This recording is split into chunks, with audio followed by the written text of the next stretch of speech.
هل اقتربت نهاية البوليساريو؟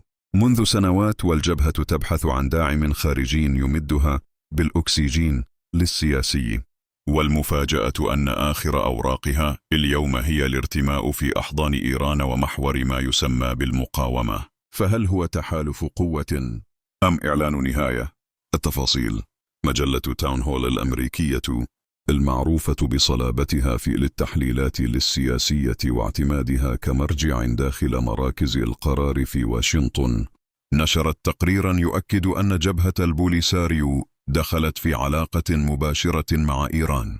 الهدف واضح: توسيع نفوذ طهران في شمال أفريقيا، واستعمال البوليساريو كورقة ضغط جديدة ضد المغرب.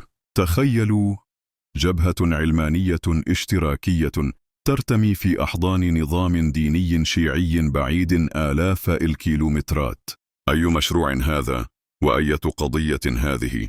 الرسالة واضحة: البوليساريو باعت كل شعاراتها وتحولت إلى أداة مأجورة في لعبة جيوسياسية أكبر منها، وكلما تورطت أكثر مع طهران كلما اقتربت نهايتها أكثر. اليوم للسؤال لم يعد هل للبوليساريو قضية؟ بل متى ستسقط ورقة التوت الأخيرة وتعلن نهايتها؟ هل سيكون سقوطها بيد المغرب أم بيد حلفائها الذين استعملوها كورقة وانتهى دورها؟